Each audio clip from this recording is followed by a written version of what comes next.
તુર્કીમાં કુર્દિશ અને અલગાવવાદીઓ અને સરકાર વચ્ચે 40 વર્ષ જૂના સંઘર્ષનો આવ્યો અંત.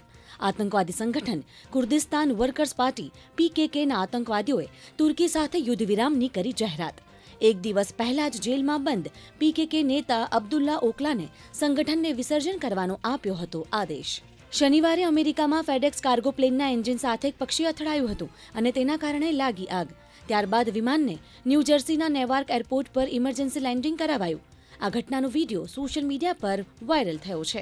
પાકિસ્તાન પોલીસને મળી મોટી સફળતા.